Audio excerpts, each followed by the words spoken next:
Boa noite, a paz. Pode sentar em nome de Jesus. Glória a Deus por podermos estar aqui aprendendo sobre o fim dos tempos, mas a volta de Jesus. Não adianta falar da doença e esquecer do remédio, né? Que bom que Jesus voltará, irmão, porque falar de fim dos tempos. Imagine só se tivesse fim dos tempos e não tivesse volta de Jesus. Estaria todo mundo em depressão, angústia. Graças a Deus, breve Jesus virá. Vai arrebatar-nos, vai nos levar para morar com Ele. Mas algumas coisas nós precisamos entender ainda. Esses 2 dias o Paulo esteve aqui falando sobre muitas coisas interessantes, baseado com o nosso texto tema lá em Apocalipse 1:3, não é? Que diz: feliz aquele que lê as palavras desta profecia, e felizes aqueles que ouvem e guardam o que nela está escrito, porque o tempo está próximo. Então nós somos bem-aventurados, felizes porque nós estamos lendo, somos felizes porque estamos ouvindo, felizes porque estamos guardando o que está aqui na palavra de Deus. Então eu quero convidar você para nessa noite dar continuidade junto comigo nesse tema tão maravilhoso, tá bom? Segurem-se nas cadeiras, que hoje eu estava lendo e relendo isso aqui em casa. Tinha umas horas que eu levantava da cadeira lá do meu quarto, ia para a cozinha, aí depois ia lá no quintal e voltava e falava para a Sil, falava: Sil do céu, olha, Deus está falando comigo poderosamente, e me dá a vontade de falar do Evangelho, de pregar para avisar para esse mundo: ei, Jesus breve virá. E eu quero dividir isso com vocês. Eu fiquei pensando assim: meu Deus, o trem é pesado mesmo aqui, o negócio aqui, que eu fui lendo, porque hoje eu vou falar de assuntos também que dá aquele temor. Então eu quero convidar vocês a lançar toda a ansiedade, todo o temor aos pés de Cristo, tá bom? O Paulo ontem, ele falou para mim que chegou até um certo ponto, aí ficou faltando um momento chamado estado intermediário dos mortos. Foi? Eu vou falar sobre isso. Fiz um acordo com Paulo, aí eu vou falar um pouco sobre isso. Nós vamos fechar esse assunto e depois eu entro nos sinais da volta de Cristo. Topa? Olha só que interessante. Esses slides aqui provavelmente chegaram para vocês, quem estavam nos grupos lá. Então esse slide está lá. O que eu vou fazer com vocês agora é fazer uma breve explicação do slide, tá bom? Para que nós possamos juntos entender. É claro que para nós entendermos isso, a gente precisa partir de alguma doutrina, alguma teoria. Eu vou partir da que nós estamos usando, que é aquela futurista que o Paulo falou até então, tá bom? Mesmo que você fale assim: Júnior, eu sigo outra, eu sigo a preterista, eu sigo a histórica. Então, mas eu preciso partir de alguma, porque não dá tempo de partir de todas. Que existem pelo menos 4 escolas de escatologia ensinada no mundo inteiro. Essa daqui é a que ela é mais abrangente, ela usa todas as outras para fazer uma sinopse. Então vamos lá. Primeiro, gente, para entendermos o estado intermediário dos mortos, ou seja, para onde vão os mortos antes da volta de Cristo, nós temos que ler um texto que se encontra lá em Lucas 16, do 19 ao 31. Lucas 16, do 19 ao 31.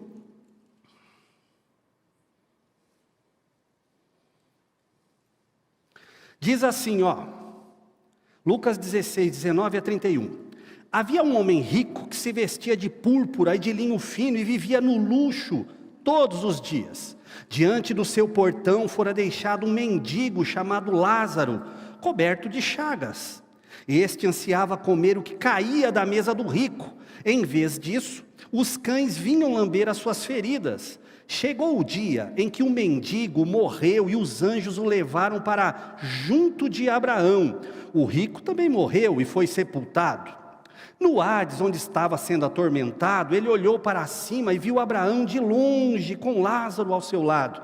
Então chamou-o: Pai Abraão, tem misericórdia de mim e manda que Lázaro molhe a ponta do dedo na água e refresque a minha língua, porque estou sofrendo muito neste fogo.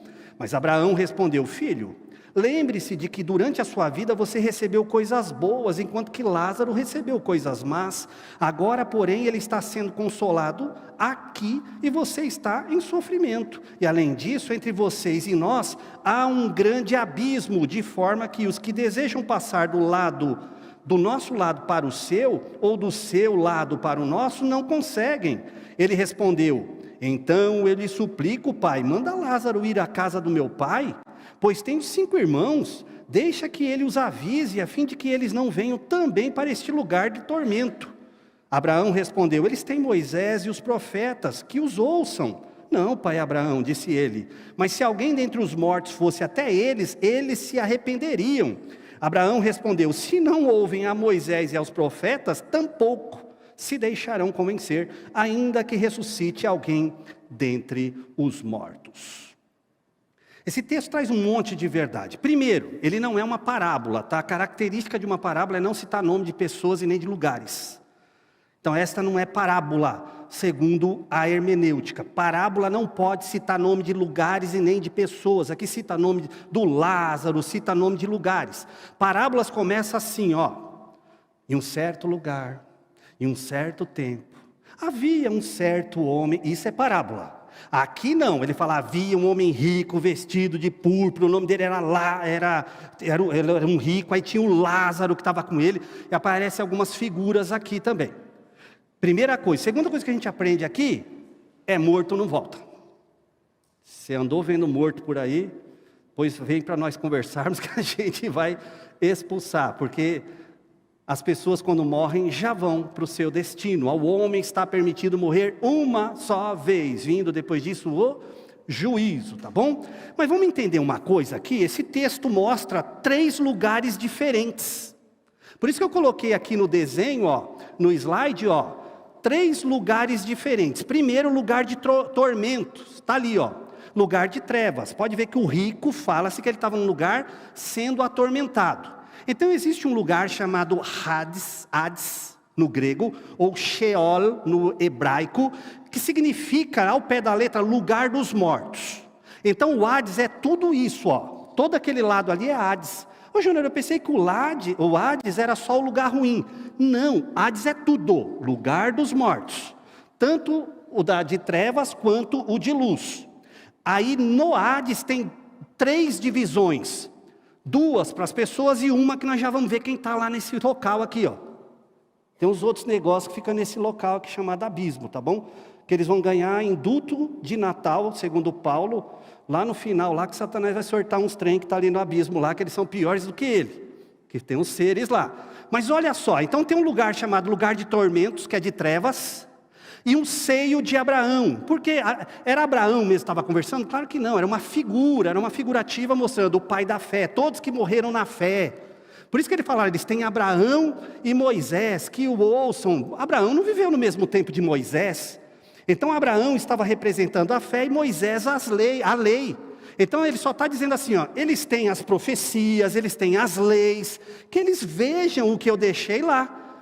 Então hoje se fala assim, vai que se voltasse um morto, irmão, se milagre convertesse alguém, o Paulo falou aqui até no primeiro dia, Judas seria um dos caras que viraria cambalhota de conversão. Ô cabra para ver milagre, ainda mais porque ele era tesoureiro não sai de perto do líder.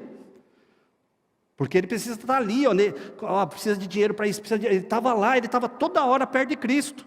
Então tinha ali nesse local, um lugar de tormentos, trevas, um lugar de luz, que é o seio de Abraão, e entre eles um local chamado abismo. O que tem nesse local chamado abismo? Pasmem, Apocalipse 9, 1 e 2, vamos dar uma olhada o que tem lá?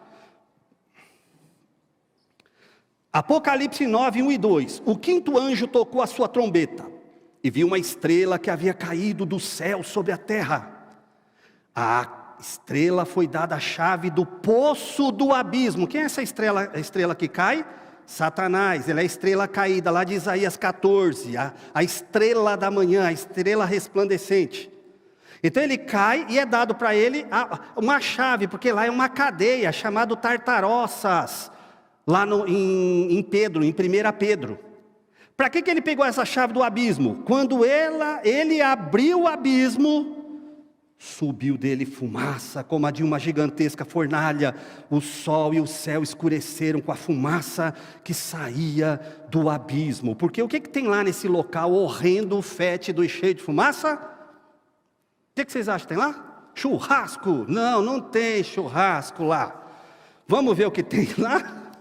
Judas 1,6. Gente, esses textos estão todos naquele slide que eu coloquei para vocês, tá bom? Judas 1,6, olha o que diz no Judas 1,6, ou Judas versículo 6.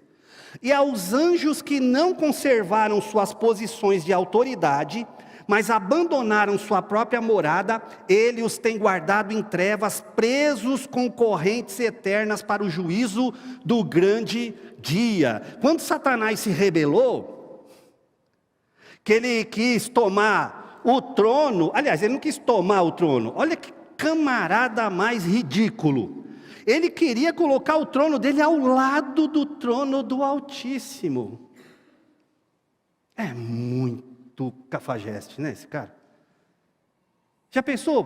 Pai, Filho, Espírito Santo, e ele fala, eu quero ser a quarta pessoa da Trindade. Ué, mas se é Trindade não tem quatro. Ele queria formar um quarteto fantástico lá no céu.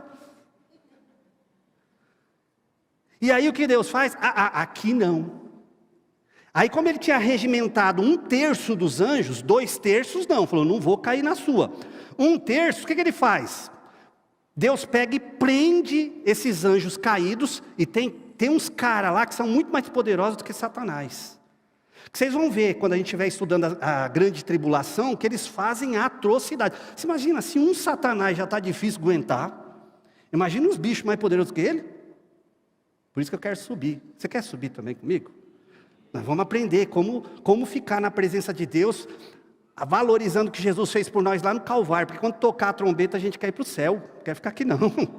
Então o que tem lá nesse abismo? Esses anjos caídos, segundo Judas 1,6. Dá uma olhada agora em Apocalipse 20, do 11 a 15. Eu estou usando bastante texto bíblico para mostrar que isso que eu estou ensinando para você é doutrinário, não foi tirado da minha cabeça. Ou da cabeça do Paulo, da cabeça do pastor. A gente estava lá sentado um dia e falou, vamos montar um quebra-cabeça doutrinário aqui, criar uma ideologia nossa sobre céu, inferno. Não, está aqui, Apocalipse 20, do 11 ao 15. Depois vi um grande trono branco, e aquele que nele estava sentado. A terra e o céu fugiram da sua presença, e não se encontrou lugar para eles.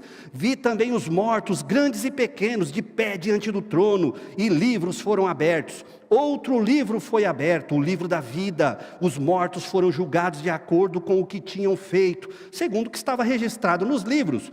O mar entregou os mortos que nele havia, e a morte e o Hades entregaram os mortos que neles havia. Então o Hades é o lugar de mortos, que é o lugar todo ali, E cada um foi julgado de acordo com o que tinha feito. Então a morte e o Hades foram lançados no lago de fogo. Que isso aqui, o Hades ainda não é o inferno, irmão.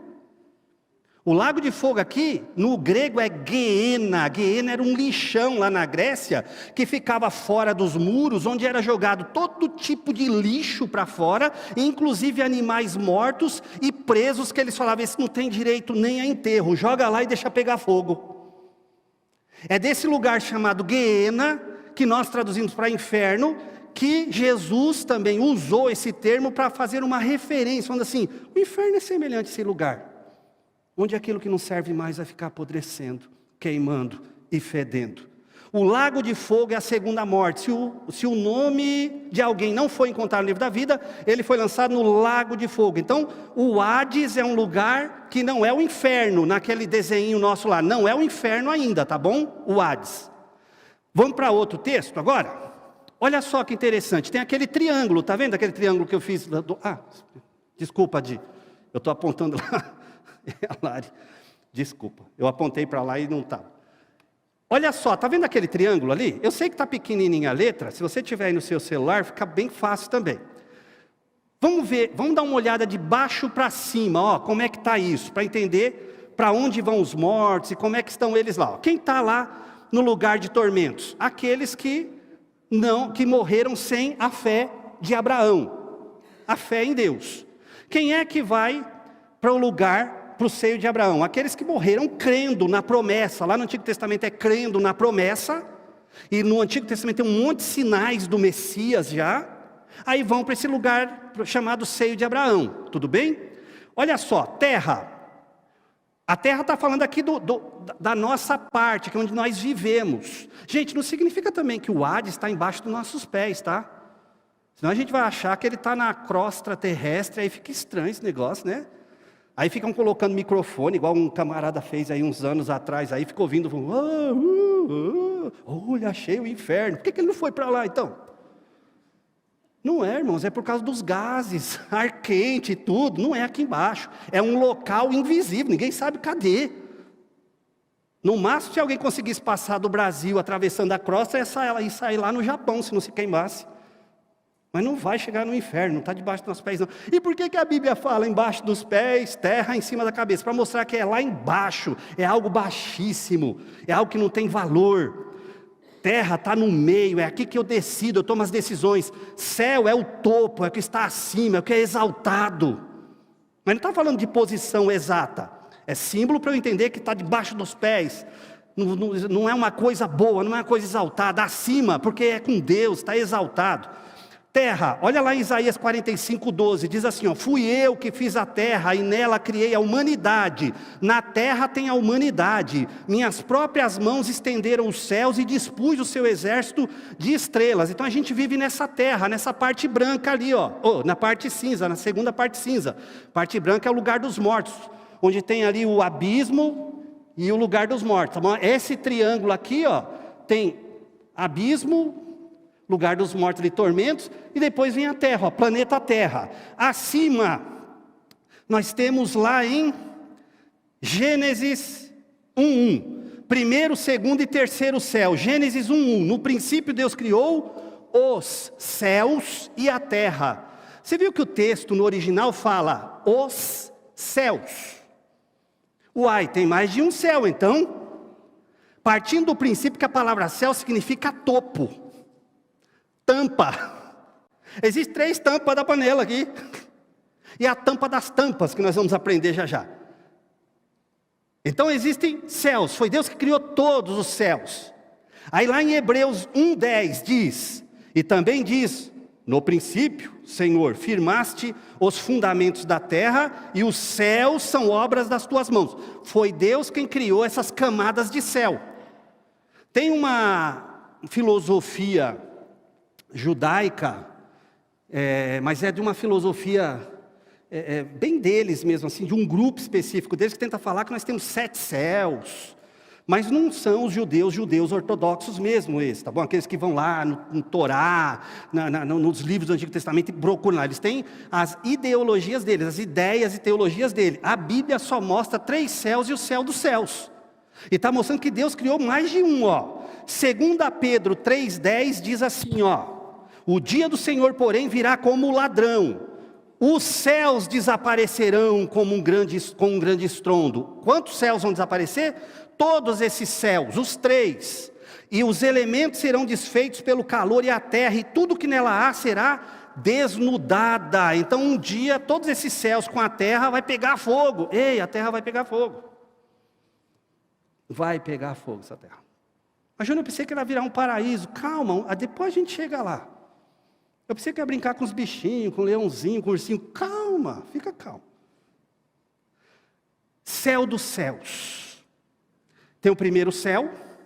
Onde é o primeiro céu? Esse que a gente vive aqui, onde tem a atmosfera. Segundo céu, depois, onde tem galáxias.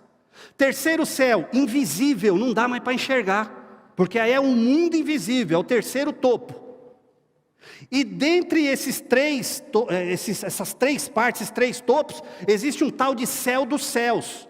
Eu fui buscar na Bíblia, lá no original, aliás, original não, nas cópias do original, né? Quem dera visse o original. Não é que é céu dos céus mesmo, que tem algumas versões que falam assim. Por exemplo, eu peguei aqui da NVI, ó. 1 Reis 8:27. Primeiro livro dos Reis 8:27. Diz assim: mas será possível que Deus habite na terra? Os céus, mesmo os mais altos céus, não podem conter-te, muito menos este templo que construí. Então a NVI, a Nova Versão Internacional, ela traz até mesmo os mais altos céus. Só fui ver NVT e tudo fala assim: Falei, puxa, então não está falando céu dos céus, e agora? Aí eu fui lá, como está no hebraico, ufa, lá está escrito céu dos céus. Lá está escrito assim, os céus, que no hebraico é Shamaim, aí fala céus é Shamaim, e depois fala e Shamé, os céus dos céus. Então ele fala no singular e no plural. Por exemplo, na verdade habitaria Deus na terra, eis que os céus, e até o céu, Shamé, dos céus, Shamai, não podem conter-te. Ou seja, mesmo no céu dos céus, não é uma caixa de sapato onde Deus fala, Deus mora lá e é lá que ele fica, tadinho, fica andando para lá e para cá. Irmão, nada consegue conter Deus. Porque Deus criou o espaço. Então Deus, ele é o caos. Não, porque foi Deus que criou o caos. Não tenta ir muito longe, que isso aí deixa a gente louco. Ele é antes de tudo. Uma vez eu tentei pensar isso aí, eu falei, e antes do nada? É Deus, ele criou nada. E antes do tudo, ele é tudo. E antes do tempo, ele é o ser em si. Pronto, ele é isso. Ele é Deus. Agora, o que está lá no céu? Você já parou para pensar nesse céu dos céus? O que tem lá? Um dia a gente vai saber, mas a Bíblia dá um vislumbre. Deus deixa a gente olhar pela fechadura assim. A gente bota o olhinho assim e fala, deixa eu dar uma olhada. Ele abre uma fechadurinha chamada Bíblia Sagrada, e dá para a gente tentar imaginar o que tem lá nos céus. Sabe o que tem lá nos céus? O trono de Deus. Tem outros tronos, mas o trono de Deus, o governo de Deus. Vamos dar uma lida? Eu vou ler aqui, irmãos, na Bíblia a mensagem. Eu vou ler o texto de Apocalipse 4. Pronto. Só que eu vou ler na mensagem, para ver o trono de Deus. Eu quero ver o trono de Deus com vocês. Vamos ver como é que é? Olha só. Então olhei e, uma porta aberta para o céu. Sabe por que a porta estava aberta para o céu aqui no Apocalipse 4? Porque no capítulo 3 de Apocalipse, até o último versículo, a igreja ainda está na terra. Do capítulo 4 em diante, a igreja sobe. Por isso que aqui fala, tem uma porta aberta, porque quem é que entrou por essa porta? Nós entrando pela porta, para ficar lá com Cristo enquanto coisas acontecerão aqui. Por isso que tem uma porta aberta. E por isso que Deus fala para João, sobe para cá. É querendo mostrar, você faz parte da igreja, um dia você vai subir e vai ficar aqui. Mas só para mostrar, vai ter porta aberta depois do capítulo 4. A voz de trombeta, a primeira voz na minha visão me chamou, suba e entre. Vou mostrar o que está para acontecer. Fui apanhado de uma vez em profunda adoração e um trono. Quantos tronos tem lá no céu que ele apontou? Um trono no céu. Quem é que estava sentado lá naquele trono? Com aquele que está sentado no trono. Tem um assentado. Uai, Júnior, pensei que ele havia a trindade, ia me mostrar a trindade, e mostra um só sentado no trono, coberto de pedras preciosas, de tom quase transparente, a chama de uma nuvem de esmeralda. 24 tronos rodeavam o trono. 24 tronos rodeavam o trono. 24 anciãos, provavelmente os 12 das tribos lá do Antigo Testamento, e os 12 apóstolos, mostrando que são os 24 anciãos. Com os 24 anciãos sentados neles, com vestes brancas e coroas de ouro. Luzes de relâmpagos e trovões emanavam do trono, onde estava aquele que está sentado. 7 tochas flamejantes estavam diante do trono. Mas cadê a trindade? São 7 Espíritos de Deus, que são os anjos que vão lançar algumas coisas sobre a terra. Em frente ao trono havia como um límpido mar de cristal. Caminhando ao redor do trono estavam 4 animais cheios de olhos. Aqui são os querubins. E olha que coisa maravilhosa. Por que 4? E animais ainda. Olhos para olhar para a frente, olhos para olhar para trás. Uai, que trem é esse cheio de olho? Que bicho é esse que está no céu? É tudo simbólico, mostrando que vê todas as coisas. É para enxergar todos os tempos, para trás e para frente. O primeiro animal era como um leão. O segundo era como um boi. O terceiro tinha rosto humano. E o quarto era como uma águia em voo. Vocês sabiam que Ezequiel, que é chamado no livro de Ezequiel, o livro dos querubins? Ali aparece um querubim também com 4 rostos. E sabe o que esse querubim com 4 rostos representa? Gente, os 4 evangelhos. Olhos para trás, porque os 4 evangelhos contemplam tudo que foi profetizado lá no Antigo Testamento. Olhos para frente, e mostra o que vai acontecer também. E por que eles têm rosto de animais? O primeiro como rosto de leão. O primeiro evangelho, Mateus, representa Jesus como leão, porque representa Jesus como rei. O rosto do segundo era como um de boi, representando o evangelho segundo Marcos, que apresenta Jesus como um boi no sentido de servo. O boi era considerado o servo do homem. E quando você lê o evangelho de Marcos, apresenta Jesus servindo. É onde Jesus, menos está escrito em Jesus disse. Em Marcos está sempre Jesus fez. Porque o servo não fala, faz. Em Reis ele fala, em Mateus, porque lá ele é rei. Porque Mateus está escrevendo para judeus, então tem que apresentar ele como rei. Marcos está escrevendo para gregos, gentios da época, então ele fala, ele é servo também. Olha o rosto do outro. O terceiro tinha um rosto humano, representando o evangelho de Lucas. Lucas, o médico, que melhor representou a humanidade de Cristo. E o quarto era como um rosto de águia, em pleno voo. João, que apresenta a divindade de Jesus Cristo. É onde mais aparece o termo, eu sou a porta, eu sou o pão. Só quem pode dizer eu sou, o Deus Todo-Poderoso, o Yahvé. Olha que interessante, ele enxerga ali os anjos que representam os evangelhos. Os 4 animais eram alados, com 6 asas cada um. Eles tinham muitos olhos, vendo ao redor e por dentro, e cantavam noite e dia, sem descanso. Olha o que eles cantavam. Lembra que tinha um trono e um sentado sobre o trono? Porque quantos deuses nós temos? Na pessoa do Pai, do Filho e do Espírito Santo. Em 3 pessoas, mas é um só Deus. Nós não servimos um politeísmo. Então veja, um só no trono, porque nós servimos só um Deus. Então é como uma empresa que tem 3 acionistas. Eu estou olhando para a empresa, mas tem os 3 acionistas. Aí quando os 24 anciãos, os animais, aqui os querubins olham para o trono, eles sabem que quem está lá no trono, o único Deus, mas como não? Mas na pessoa do Pai, Filho e Espírito Santo. Ele é Pai, Filho e Espírito Santo. Olha como é que eles clamam. Está aí, ó. Cantavam noite e dia, sem descanso. Santo, Santo, Santo é Deus. Uai, é muita coincidência para ser coincidência. Eles podiam ter clamado 2 vezes santo, 4 vezes, 5. É muita coincidência, eles clamam santo, santo, santo, santo Pai, santo Filho, santo o Espírito.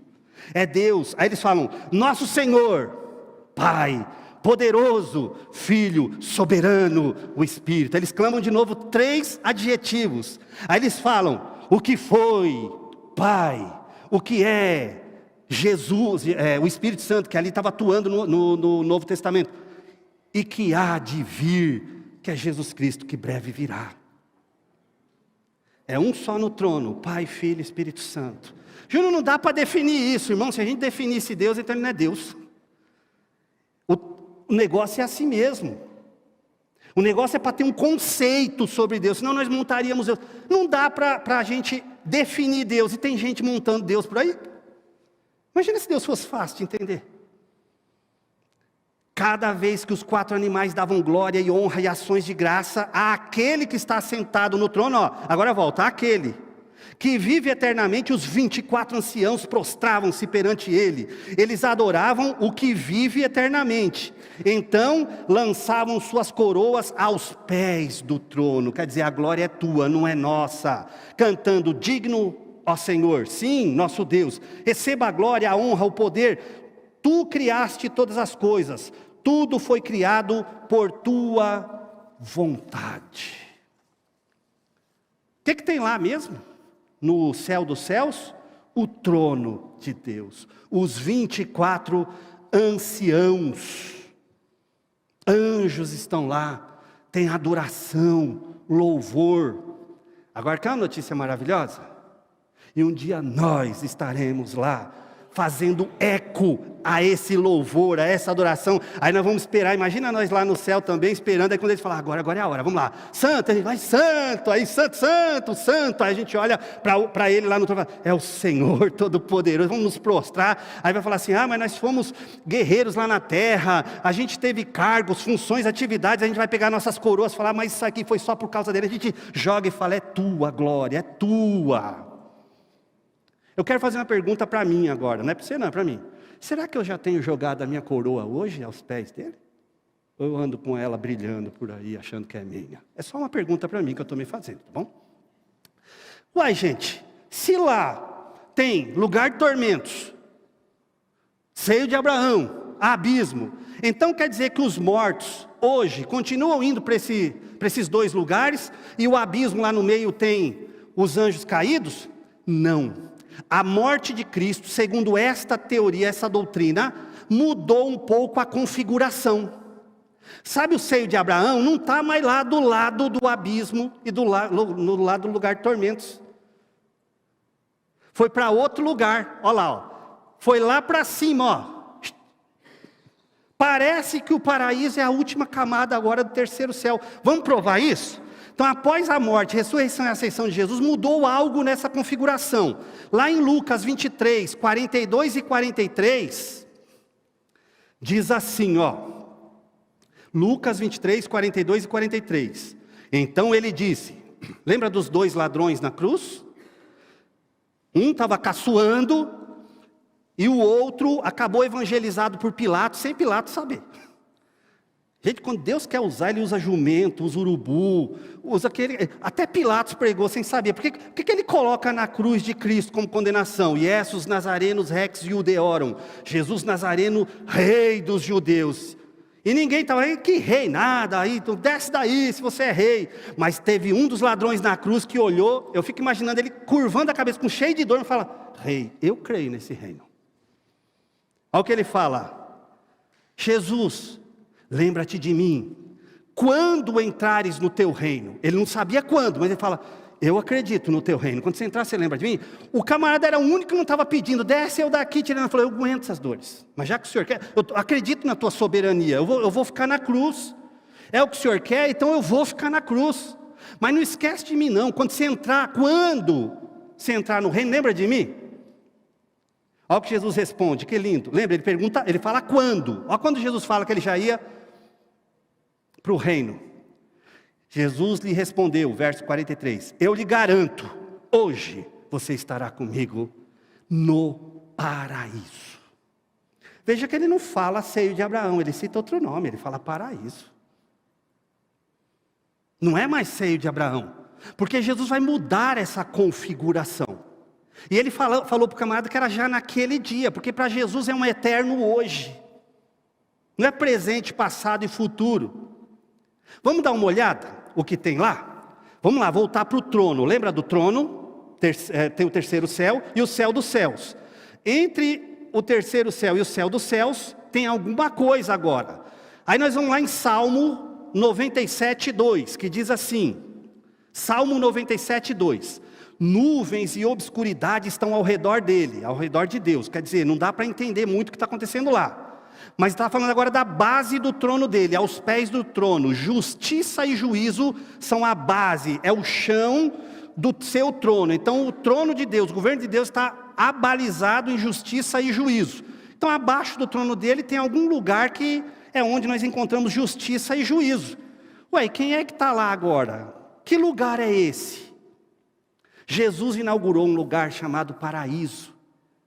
E um dos camaradas que entrou primeiro no paraíso foi um ladrão.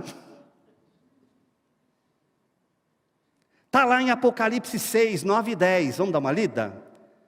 Apocalipse 6, 9 e 10. E havendo aberto o quinto selo, vi debaixo do altar. Lembra debaixo do altar? Qual é a base do trono de Deus? Justiça e juízo. Abaixo do altar, as almas dos que foram mortos por amor da palavra de Deus e por amor do testemunho que deram. E clamavam com grande voz, dizendo, até quando, ó verdadeiro e santo dominador, não julgas e vingas? Olha aqui, justiça e juízo. Não julgas o nosso sangue dos que habitam sobre a terra? Então onde estão agora os que morrem com Cristo? abaixo do trono de Deus. Ainda não estão na cidade santa, ainda não estão na Jerusalém celeste, porque eles vão entrar quando nós entrarmos junto com Ele. Mas eles já estão num lugar maravilhoso chamado paraíso, que fica abaixo do trono de Deus, que é para onde nós iremos se não formos arrebatados. Se Jesus nos retirar agora aqui dessa terra, porque eu morro ou você morre, agora nós vamos para esse lugar aqui. Ficar lá nessa sala de espera maravilhosa. É que esse povo aqui está pedindo justiça, porque quando eles pedirem justiça já está na grande tribulação, que vocês vão aprender depois. Nós não vamos lá ficar pedindo justiça não, tá bom? Porque a gente ainda está na época da graça. A gente morrer na época da graça, a gente não vai pedir justiça não, a gente vai pedir graça. Vamos dar uma olhada onde fica esse paraíso? 2 aos Coríntios 12, do 1 ao 4. Em verdade que não convém gloriar-me, ó Paulo falando, hein? Mas passarei às visões e revelações do Senhor. Olha o que Paulo está falando, eu não vou falar isso para me gloriar não, tá gente? Não quero me gloriar. Conheço um homem em Cristo que, há 14 anos, quem é esse homem em Cristo que ele está falando, mas ele não quer se gloriar para não citar o nome? Ele mesmo. Ele está falando, conheço um camarada aí que há 14 anos, se no corpo não sei, se fora do corpo eu não sei, Deus o sabe. Ou seja, ele está falando, aconteceu um negócio sobrenatural que eu não tenho como definir, mas eu sei que foi sobrenatural. Foi arrebatado até ao terceiro céu. Lembra do terceiro céu, lá em cima, lá do triângulo? Sai o seio de Abraão, vai lá para o terceiro céu, no topo, já chegando no céu dos céus. Ele foi até o terceiro céu. E sei que o tal homem, se no corpo, se fora do corpo, não sei, Deus o sabe, foi arrebatado ao paraíso. Aí ele cita o termo paraíso, é lá no terceiro. Onde é que fica o terceiro céu? Ele está falando no paraíso. E onde é que fica o paraíso? No terceiro céu. E ouviu palavras inefáveis de que ao homem não é lícito falar, não dá para falar sobre isso agora não. É como você fala, vocês não vão entender, nem eu entendi quando eu fui lá. E tem tanta gente aí tendo visão do céu e colocando no YouTube e tudo mais, né gente?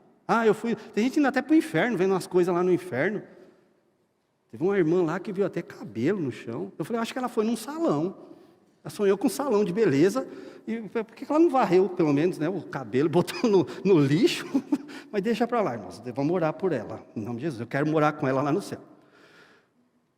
Como isso pode ter mudado? Se o negócio estava do lado do abismo e do lugar de tormentos. Por que foi lá para cima? Como que foi essa mudança? Tem prova na Bíblia? Então, partindo desta doutrina futurista, sim, se encontra lá em Efésios 4, do 8 ao 10. Esse texto aqui é um texto difícil de entender, porque tem várias teorias sobre ele. Só que eu vou partir da que é menos difícil, que é a que nós estamos usando, tá bom? Efésios 4, 8 a 10 diz assim, ó... Pelo que diz, subindo ao alto, está falando de Jesus depois da ressurreição. Eu vou falar dessa interpretação, tá bom? Levou cativo o cativeiro e deu dons aos homens. Levou cativo o cativeiro. Que cativeiro era esse? Era um lugar então que o pessoal estava lá, preso. Porque lembram que o Abraão lá na visão lá que deu para o rico, ele falou... Porque nem quem está aqui pode passar para lá e nem quem está lá pode passar para cá. Mas é uma prisão gostosa, porque é uma prisão em Cristo. Nós somos os presos de Cristo. Então aqui o texto fala que Jesus subiu e quando ele subiu levou cativo um lugar que é chamado de cativeiro. Ou lugar onde as pessoas estavam ali esperando, aguardando, lugar fechado. Ora isto, ele subiu, que é senão também... Antes tinha descido às partes mais baixas da terra. Segundo esta teoria, ele desce até lá. Jesus na morte dele, é por isso que fica 3 dias mortos. Ele foi fazer algumas coisas e uma delas foi lá. Já nós vamos ver o que ele foi fazer lá, provavelmente. Eu não sei, irmãos, eu não estava lá, não tive visão nenhuma. Aquele que desceu é também o mesmo que subiu acima de todos os céus. Ele foi lá para o topo, para o céu dos céus, para cumprir todas as coisas. Então, o texto aqui está nos mostrando, se a gente partir dessa doutrina, que ele vai num lugar, leva cativo o cativeiro, e põe em outro lugar, que ele vai lá no topo dos céus. Mas o que ele foi fazer lá, pelo amor de Deus? Uma vez eu fui num lugar, eu achei bonito aquilo, se bem que é antibíblico. Tem umas coisas antibíblicas que é bonita, gente. O cara me explicou que ele foi lá, e Satanás estava fazendo uma festa. Com bebida, regada a bebida, uísque, um monte de coisa. Falei, gente, que coisa. Era uma festa rave do inferno. Aí, de repente, Jesus chega, aí Satanás ouve os trondos. Que é isso? Aí os demônios, todo mundo, que é isso? Aí quando ele olha na porta, vem Jesus vindo assim. Fala, que coisa bonita, dá para fazer um filme com isso. E veio, aí Satanás falou, o que você está fazendo aqui? Ele fala, me dá a chave, não vou te dar, põe a cabeça aqui que eu vou pisar, não vou. O cara exagerou, que ele falou assim, aí Jesus, ele deu um pulo de onde estava, pulou com os pés no peito de Satanás. Eu falei, é Matrix pura, só faltava Satanás fazer assim o negócio. E foi, e deu um chute em Satanás, derrubou ele, falou, me dá aqui a chave, tomou a chave. Aí o povo, eu falei, meu Deus, eu procurei na Bíblia, estou procurando até hoje, irmão. Não encontrei. Eu sei de uma coisa, que ele foi lá fazer algo. E se foi alguma coisa, provavelmente é alguma coisa parecida com o que está aqui em 1 Pedro 3, 19 a 22. Gente, nós vamos terminar com essa parte, tá bom? Aí nós vamos dar um intervalo, aí depois do intervalo a gente volta para fechar com os sinais da volta de Cristo, tudo bem? Se ele foi lá fazer alguma coisa, eu estou falando se porque eu não estava lá, eu não sei, a Bíblia não deixa isso claro, ela dá pequenos vislumbres apenas. Primeira epístola de Pedro 3, 19 a 22, diz assim, no qual também foi e pregou aos espíritos em prisão. Ele foi pregar para quê?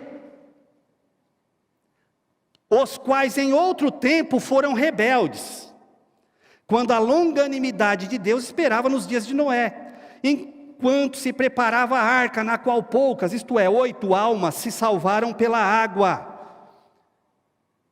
Parece que ele foi pregar, mas para que se prega para morto? Já nós vamos ver. Por quê? Que também, como uma verdadeira figura, agora nos salva batismo, não do despojamento da imundícia da carne, mas da indagação de uma boa consciência para com Deus, pela ressurreição de Jesus Cristo. Então está falando aqui que é uma figura, o batismo é uma figura. Então ele está falando assim, da mesma forma que a arca de Noé foi uma figura. Deus sempre usou figuras e sinais para mostrar, eu tenho promessas, e uma das provas é esse sinal. Então ele está falando assim, lá no Antigo Testamento a arca foi um sinal, a pedra que Moisés feriu foi outro sinal, a serpente levantada no deserto, outro sinal. Quantos sinais nós temos lá, Deus avisando para as pessoas desde o Antigo Testamento, ei, isso aí tem um símbolo, é um sinal de algo que vai acontecer lá no futuro. É a mesma coisa, a mesma coisa o batismo não salva, mas é um sinal para os salvos. É um sinal público de que eu acredito que só a morte de Jesus Cristo pode me salvar, me lavar, me purificar, que eu morro para as coisas mundanas e ressurjo para viver a vida com Cristo. É um sinal. Por isso que é importante eu cumprir, por isso que tudo que Jesus mandou, tudo que Deus mandou, por isso que Jesus falou para João Batista, quando João Batista falou, ei, eu que necessito ser batizado e você vem aqui para eu te batizar? Ele fala, deixa para que se cumpra toda a justiça, deixa cumprir os sinais, João. Viu, irmão? Viu, irmã? Jovem, adolescente, se um dia assistisse essa aula aqui, por que eu tenho que me batizar? Eu não quero. Então, vai cumprir toda a justiça. É um sinal, é uma forma de pregar, é uma forma de publicar, dizendo assim, eu creio no que ele fez, eu creio no que ele faz, eu creio no que ele fará. É um sinal. O qual está, agora não salva isso, o qual está à destra de Deus, tendo subido ao céu, havendo-se-lhe sujeitado os anjos e as autoridades e as potências. Para eu fechar, gente, essa parte aqui de agora. O que ele foi fazer lá então? Gente, por favor, eu não tive visão, não foi nada disso. Um dia eu estava lá, um coral de anjos desceu no meu quarto, passarinhos cantando, eu vi luzes, não vi nada, não vi nem a pena da asa de um anjo. Eu tô fazendo assim um entendimento através desses textos aqui, tá? Tudo indica que Jesus chegou lá, lembra lá, lugar de tormentos, seio de Abraão, abismo, lembra? Tudo indica que ele chega lá, para bem no meio e fala, olhando para todo mundo, então, Eu sou a arca de Noé. Aí o pessoal que morrer naquela época que não quis crer, fala, puxa, por que a gente não entrou, não fez uma arca para nós? Então já simbolizava ele lá na frente. É só para mostrar assim, vocês entenderam? Talvez vocês falem, arca, para que arca? Então era um sinal, e nós não acreditamos no sinal. Aí ele olha para o lugar que o pessoal está condenado já e fala, eu sou a arca. Aí ele olha para os que estão salvos e fala, ei, eu sou a arca. Aí ele olha para aqueles lá que viram a serpente no deserto sendo levantada, a serpente de bronze, e fala, então, aquela serpente representava eu. Aí todo mundo, meu Deus, por que eu não criei em Deus naquele momento? Aí ele olha para aqueles que creram, vocês entenderam? Vocês creram, não foi num objeto, vocês esperavam, vendo aquilo como sinal. Então ele começa a apontar para tudo que acontece no Antigo Testamento e prega mostrando, eu sou o cumprimento das profecias, porque o fim da lei é Cristo. O fim da lei não é que a lei acaba, o fim é o objetivo da lei, o objetivo das profecias é Cristo. Aí Jesus, eu imagino, ele vai falar assim, o cativeiro de cá vai ficar, porque a sentença ainda não foi dada para vocês, o lugar de tormentos, não, vocês ficam. Mas esse outro cativeiro aqui eu levo, e vou levar para comigo, para ir para um lugar que nós vamos inaugurar chamado o paraíso. Segundo esta doutrina, é aí onde estão os mortos que morrem em Cristo. Hoje, segundo essa doutrina, se você for para o céu, hoje, morrer hoje e ir para o céu, você vai para esse lugar maravilhoso, debaixo do trono de Deus. É para lá, habitar lá, esperando aquele grande dia, onde a gente vai entrar num lugar chamado Sala do Banquete. E o que vai acontecer lá? Gente, não é hoje, tá bom? Depois a gente fala sobre o que vai acontecer lá. Tudo bem? Vamos continuar nosso estudo sobre a escatologia bíblica, escatos no grego, eschatos, na verdade é para fazer uma raspadinha na garganta, porque lá é a letra ri, que é a mesma letra que escreve Christos, que não é Christos no grego, é Christos. Então é eschatos, logia é estudo, eschatos, últimas coisas, é o estudo das últimas coisas. Glória a Deus por isso. Então vamos lá, eu quero convidar vocês agora a falar sobre os sinais da vinda de Cristo. Claro, eu não estou conseguindo virar. Viram. É eu que estava de bobeira aqui, tá? Vamos lá, gente. A volta de Jesus, interpretada pela visão futurista. Tá bom? Então nós vamos entender o que é isso. Por que futurista mesmo? Lembra, o Paulo no primeiro dia ele falou de algumas escolas. Lembra, tem a preterista que acredita que tudo que está escrito lá já aconteceu, acabou, não tem mais nada para acontecer no Apocalipse. Tem escola histórica, que é aquela que acredita que as coisas estão acontecendo conforme a história vai passando. Que tem um camarada chamado George Eldon Ladd, que ele fala do já e o ainda não. Já aconteceu, ainda não aconteceu. Que você precisa saber o que já aconteceu e o que não aconteceu. Tem também a escola espiritualista, que fala, não, tudo que está lá no Apocalipse é valor simbólico. Espiritualiza tudo, tudo é símbolo lá, não tem nada literal, esquecem da literalidade. E, graças a Deus, tem a futurista.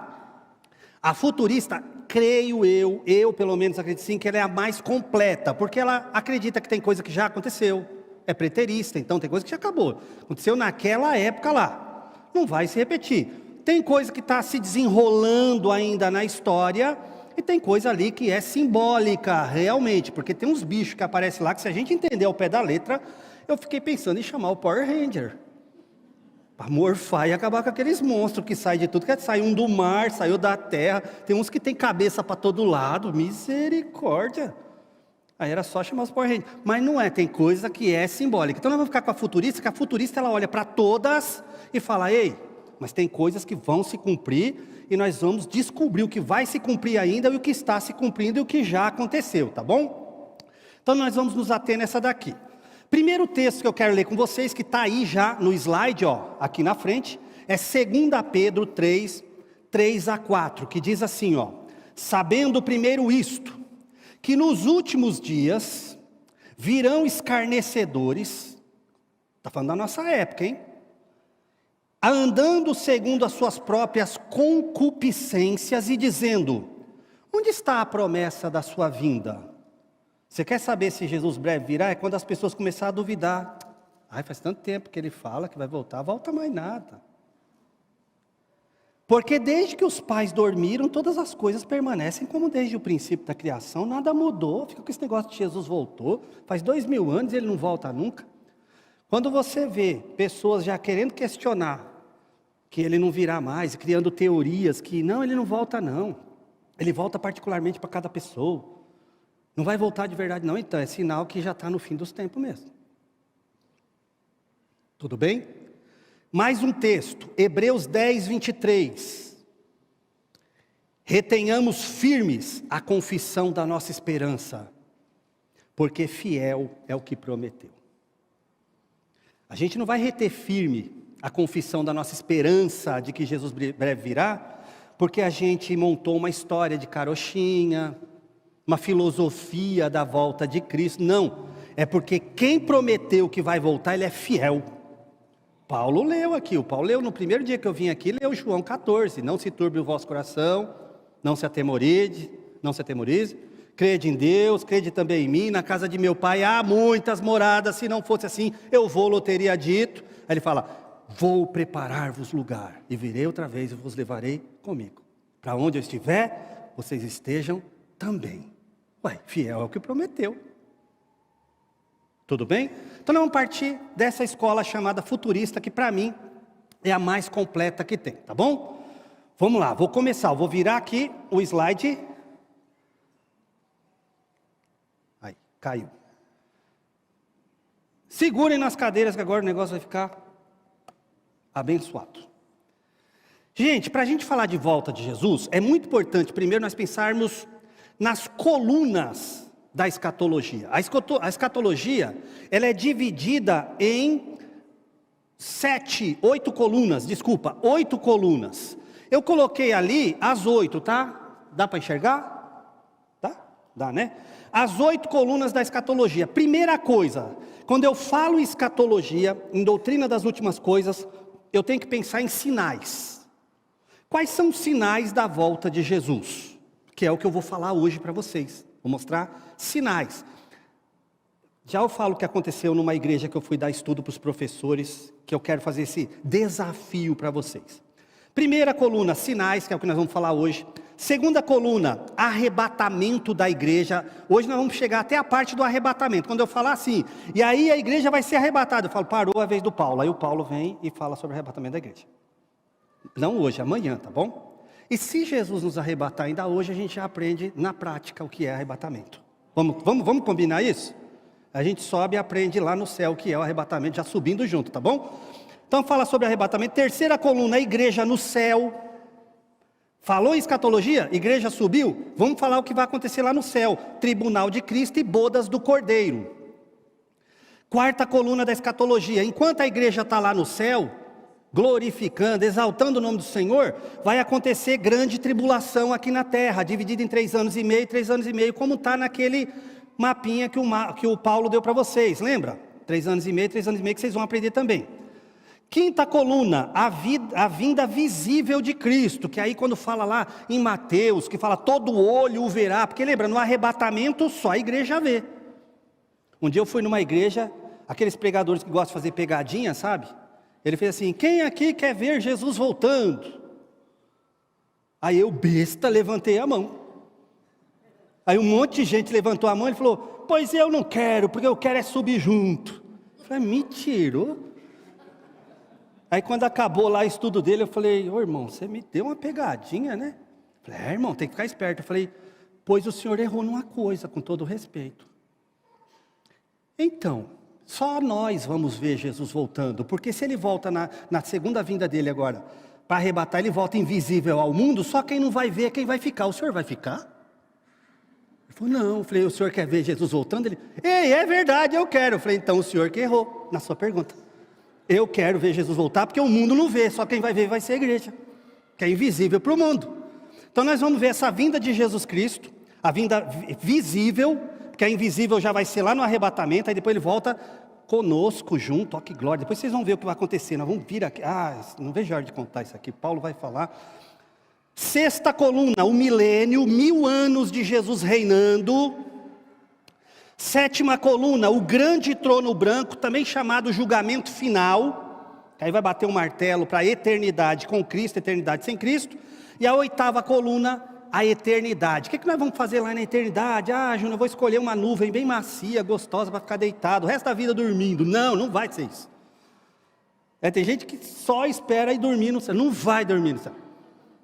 Não vai ser melhor. Gente, se é gostoso servir a Deus, cantar, glorificar, falar de Cristo, né? Aqui com esse corpo que é finito, imagina quando tiver um corpo glorioso que não se cansa.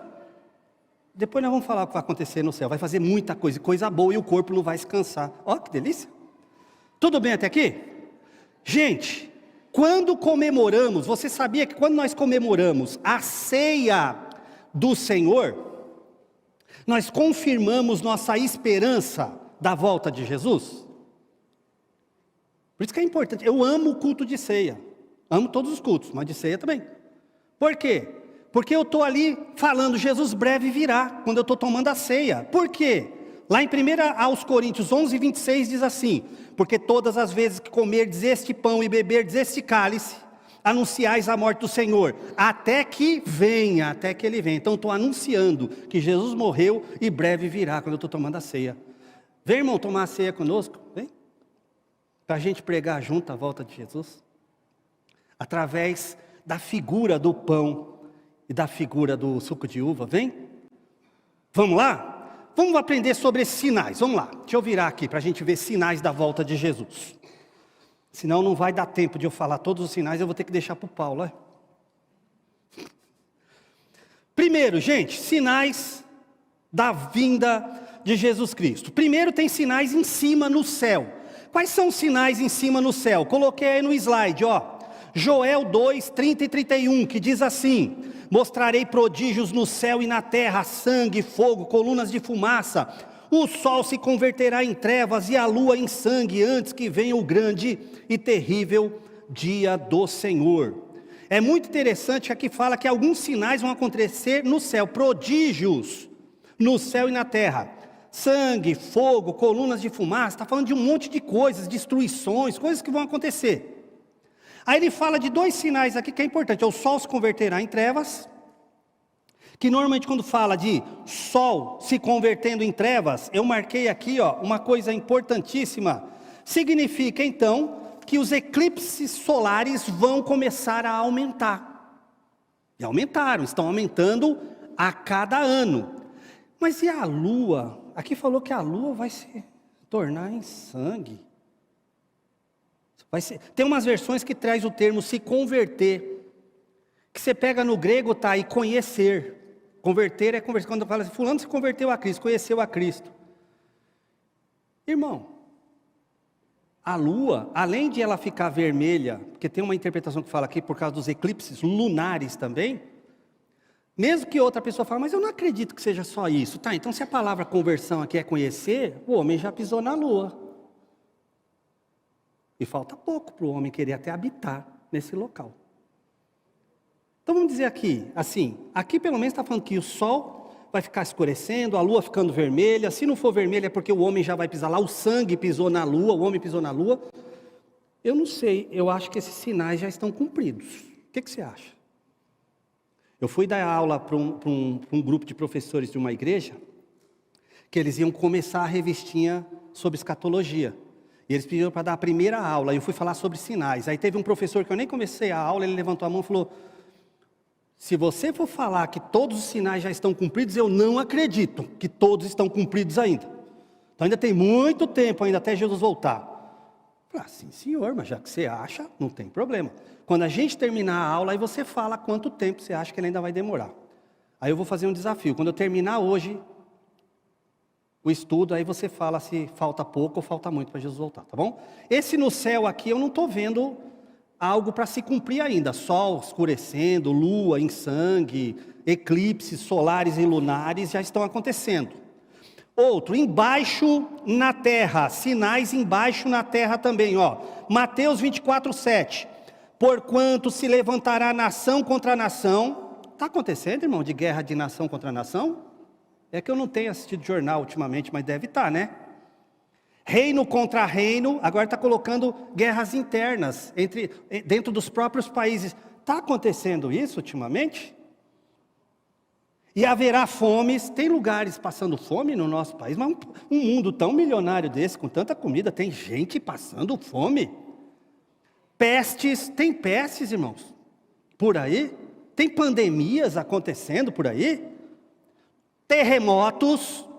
Você sabia, eu trouxe aqui um estudinho, é rápido, ó, nessa questão de terremoto. No século X, foram registrados 32 terremotos. Século XV pulou para 174 terremotos. Século XIX, 2.119 terremotos. Século XX, que é do ano 1901 até 2000, mais de 3.000 terremotos. Viramos o ano 2001, daí em diante. Nós nem terminamos o século, estamos 22 anos ainda. Nós já temos quase 5.000 terremotos. Eu não estou vendo mais nada para... E ainda fala em vários lugares, irmão, teve terremoto em Santa Catarina esses dias atrás. Jesus amado. Ó, sinal nos céus, parece que está cumprido. Na terra, parece que essas coisas estão acontecendo. Vocês que estão me confirmando, vocês estão assistindo jornal, estão me ajudando. Tudo bem? Vamos ver mais sinais? Vamos dar uma olhada aqui. Deixa eu virar para ver mais sinais aqui. Aí, vamos dar uma olhada nos outros sinais.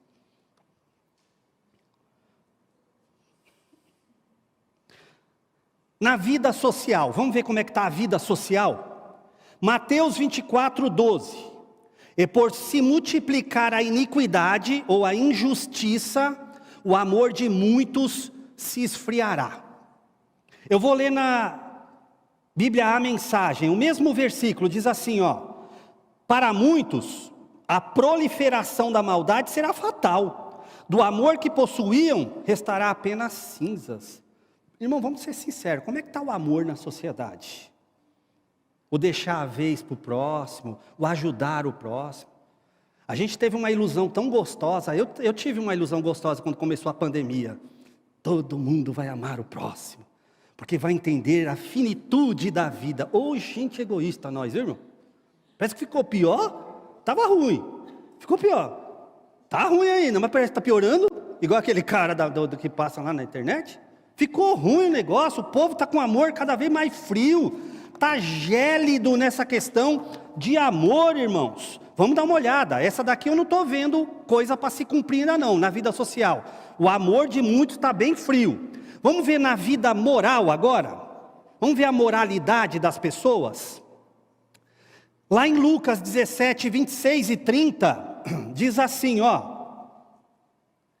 Na vida moral... E como aconteceu nos dias de Noé, assim será também nos dias do Filho do Homem. Comiam, bebiam, casavam-se, davam-se casamento, até o dia em que Noé entrou na arca, e veio o dilúvio e consumiu a todos. Aqui não está falando que está errado, irmão, comer, beber, casar, se dar em casamento, não. Aqui só está falando assim, todo mundo seguir a sua vida, a vida que segue, pouco me lixando para o que Deus está falando para mim. Como também da mesma maneira aconteceu nos dias de Ló. Comiam, bebiam, compravam, vendiam, plantavam, edificavam, mas no dia em que Ló saiu de Sodoma, choveu do céu fogo e enxofre, consumindo a tudo. Você viu? Comiam, bebiam, compravam, vendiam, plantavam, edificavam, não estava nem aí para a hora do Brasil. Assim será no dia em que o Filho do Homem se há de manifestar. Indiferença, estar desapercebido com as coisas dessa terra. Irmão, eu quero também que eu quero trocar de carro, quero construir minha casa, eu espero que você também queira viajar, mas que isso não nos seja uma prisão, como diz uma música antiga dos Titãs, sonífera ilha, que aqui não seja a nossa ilha sonífera, onde eu fico só dormindo, acreditando que tudo isso daqui é onde eu vou ficar, onde eu vou morar. Nós não ficaremos aqui. Quem ficar, irmão? Aí vocês vão ver, quando Paulo ensinar sobre grande tribulação, o que vai acontecer aqui. Eu não quero ficar, espero que você também não queira. Hoje, como é que está a indiferença do povo para as coisas de Deus? Está cumprido, não está isso aqui também? Vamos lá, para mais uma área de cumprimento, para ver. Entre o povo judeu, gente, olha que magnífico. Entre o povo judeu. Lá em Lucas 21, 29 diz: e disse-lhes uma parábola, olhai para a figueira e para todas as árvores. Lucas 21, 29. Qual é a representação da figueira na Bíblia? Toda vez que se fala em figueira, está apontando para Israel. Porque Israel, o símbolo deles é a figueira, desde as profecias do Antigo Testamento. Então Jesus está falando, olha para Israel e para as demais figueiras, para as demais árvores. O que os países estão fazendo com Israel, como é que Israel está tratando com esses países? Quer um exemplo bem básico sobre isso? Vamos lá.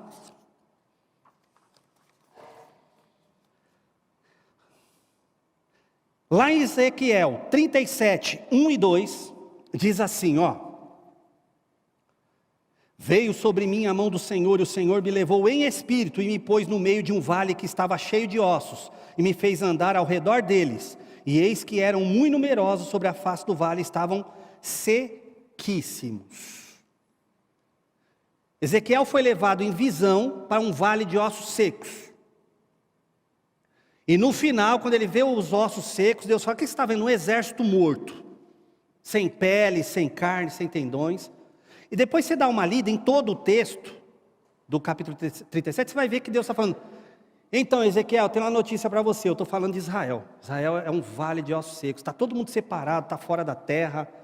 Lembra, a Babilônia veio, expatriou todo mundo, está pronto, não tem mais território. Profetiza sobre os ossos.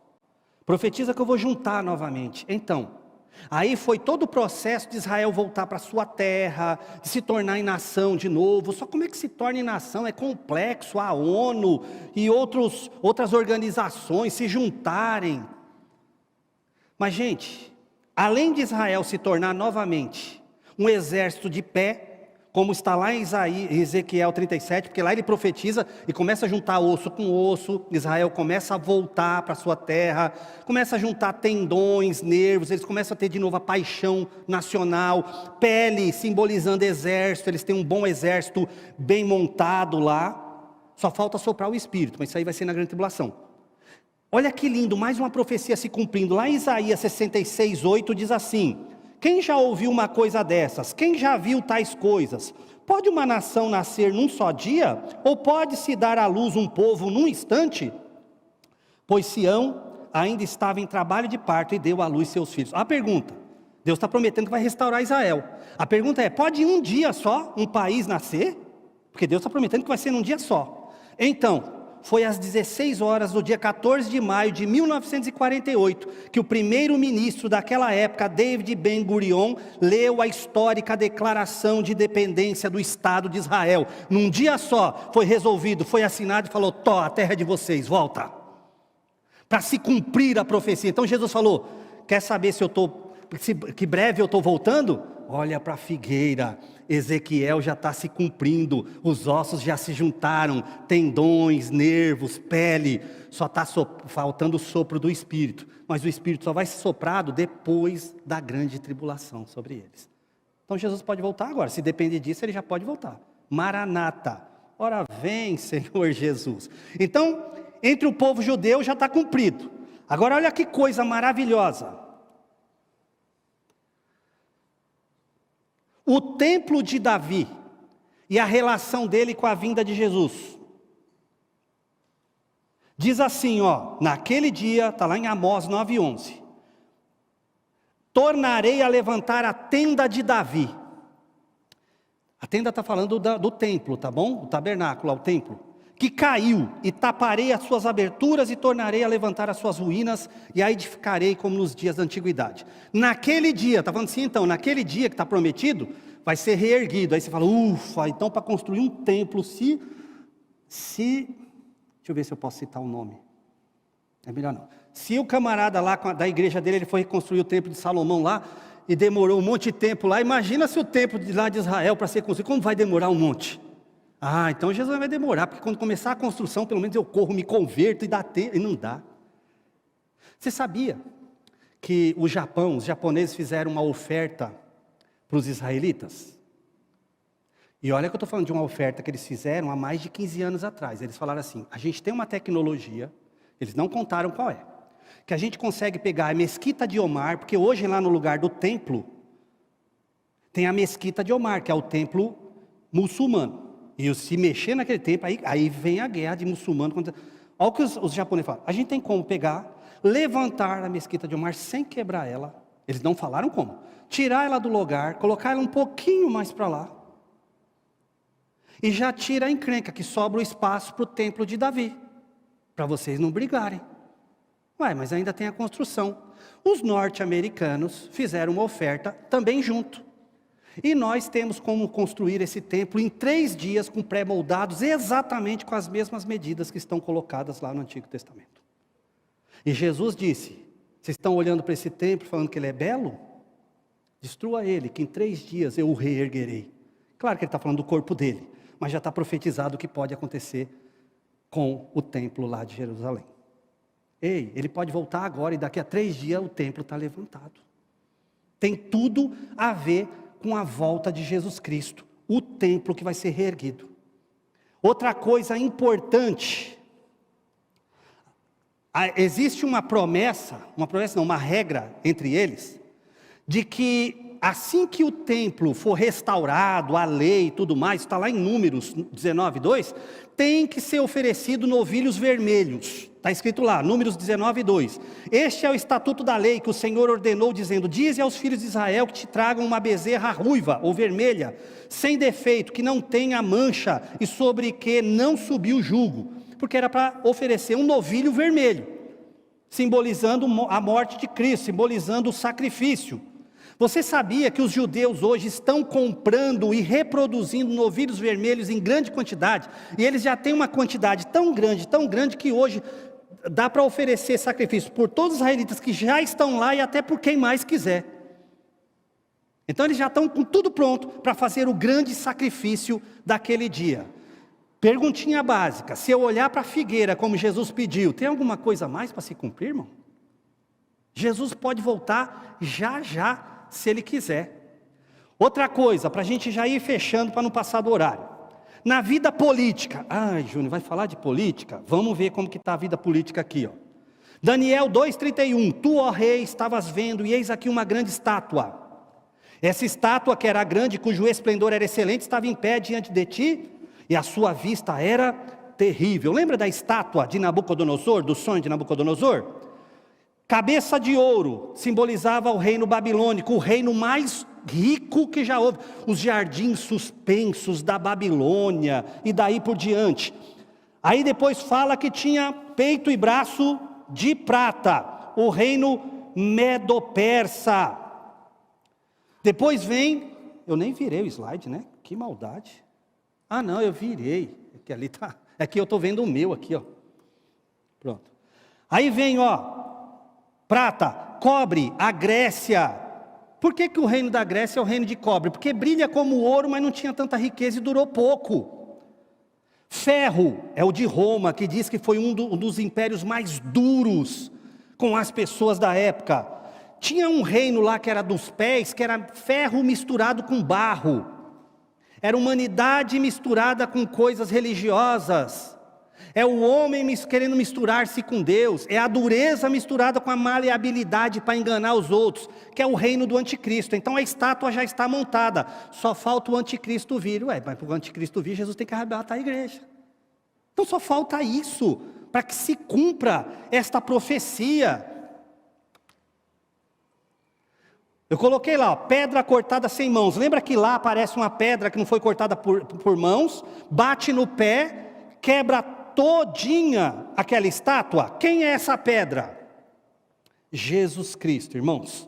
Pedra cortada sem mãos. E na verdade, na sua veste, na sua coxa tem escrito esse nome: Rei dos Reis e Senhor dos Senhores. Que era como muitos guerreiros saíam naquela época. Na altura da coxa, na veste vinha escrito quem era ele, o tipo de governo que ele vinha fazer. Então Jesus mostra que ele vai ser Rei dos Reis e Senhor dos Senhores. Tudo bem até aqui, irmãos? Posso ir para a última parte? Eu deixei essa última parte para a gente falar. Eu prometo que eu vou gastar mais, no máximo 5 minutos. Para mim, essa é uma das partes mais pesadas que tem.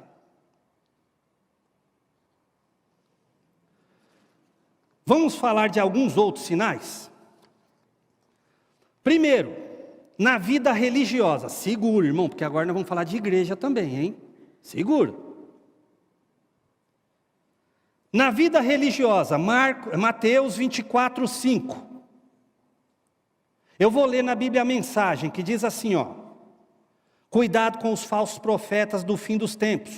Muitos líderes com identidade falsa alegarão, eu sou o Cristo, o Messias. Eles vão enganar muita gente. Você viu que interessante? Ele fala, líderes com identidade falsa. Líderes com identidade falsa. Vocês lembram que lá em João 1, 19 a 23, quando perguntam para João o Batista, ei, quem você é? Fala, você é o Cristo, né?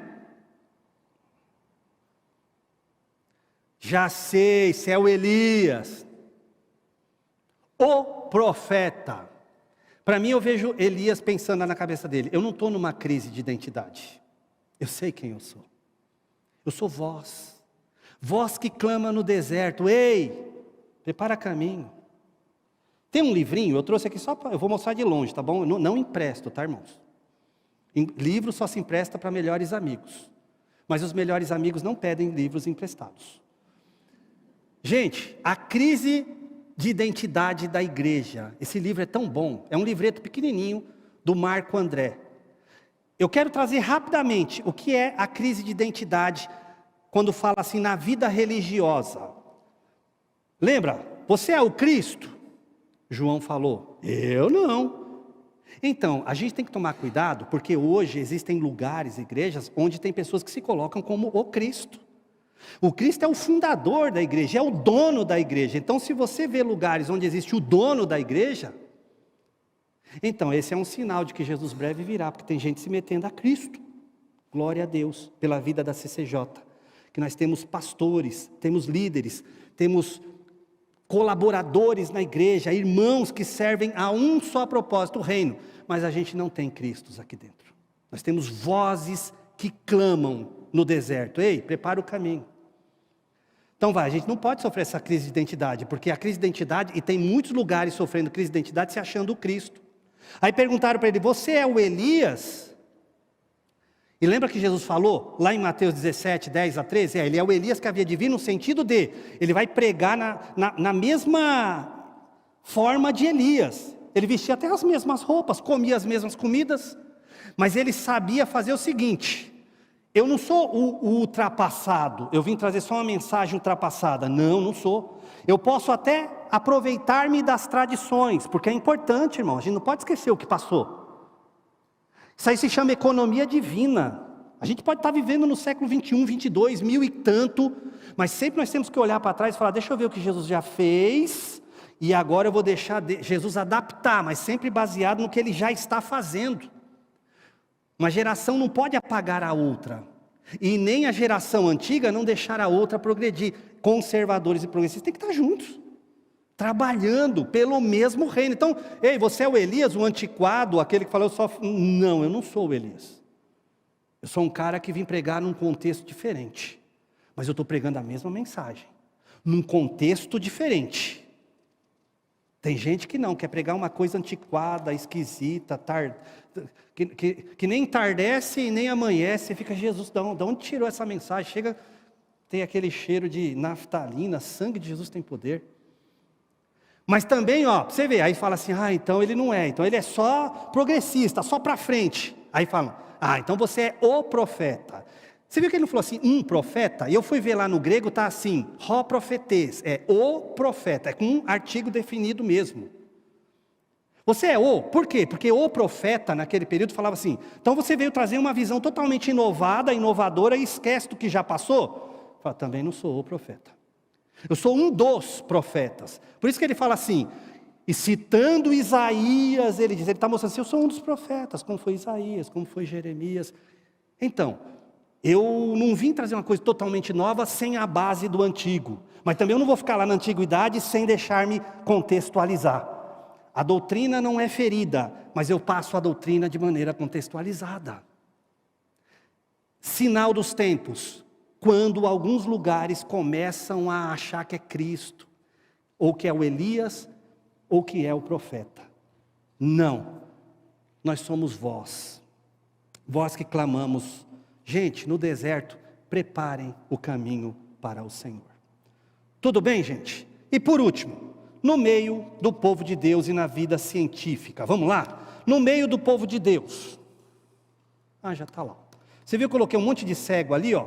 Porque lá em 1 Timóteo 4, 1 e 2, diz assim, ó. Mas o Espírito expressamente diz que nos últimos tempos apostatarão alguns da fé, dando ouvidos a espíritos enganadores e a doutrinas de demônios, pela hipocrisia dos homens que falam mentira, tendo cauterizado a sua própria consciência. Eu preciso ler esse mesmo texto na Bíblia Mensagem, só para você dar uma olhada, ó. O Espírito deixa claro que à medida que o tempo passa, alguns desistirão da fé para seguir ilusões demoníacas ensinadas por profissionais da mentira. Esses impostores mentem tão bem há tanto tempo que perderam toda a noção de verdade. Eles vão proibir casamento. Quer dizer, aqui o proibir o casamento é falar contra o casamento. Chamar tudo de casamento. Fala se não tem ideologias hoje que chama tudo de casamento e proíbe. Fala, não, esse negócio de casamento só. Não, está tudo errado. Tudo é casamento. Vão proibir o casamento comum. Falando assim, não, isso aí não pode. Você não pode. Engraçado, falam que nós proibimos. Nós não proibimos. Quem quiser casar com quem quer, case. Agora não faça a igreja casar o que não é para casar. Que a igreja não vai fazer. A gente vai para a forca, mas não casa. Então, vai proibir os casamentos bíblicos, vão dizer que não se pode comer este ou aquele alimento.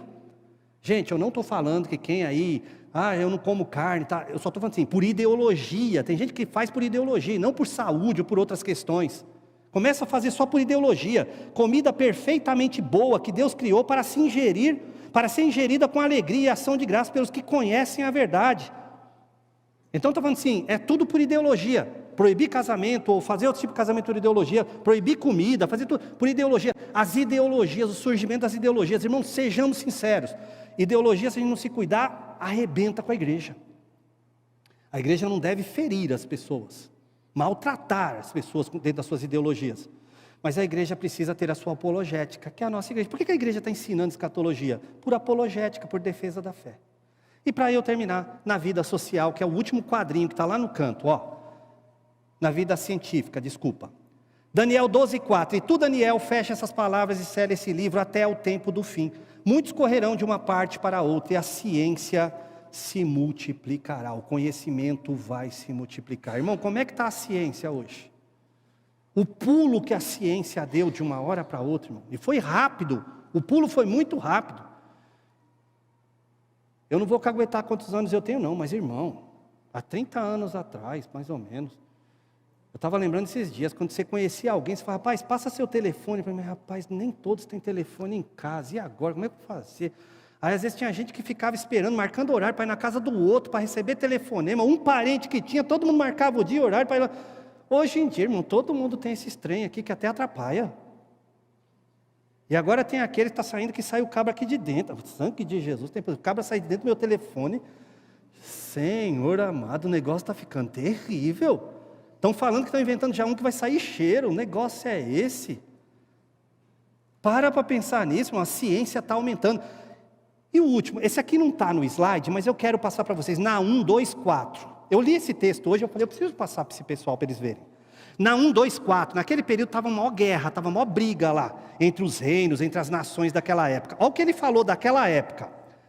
Os carros de guerra percorrem loucamente as ruas e se cruzam velozmente pelos quarteirões.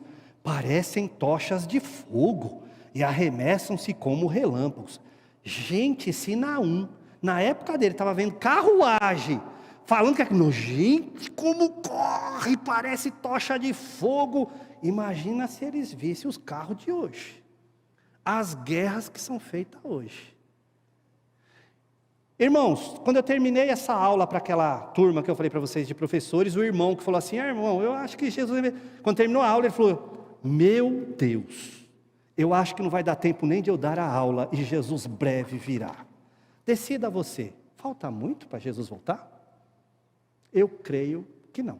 Se Jesus quiser voltar agora, Maranata, Ora, vem, Senhor Jesus. Que Deus abençoe sua vida.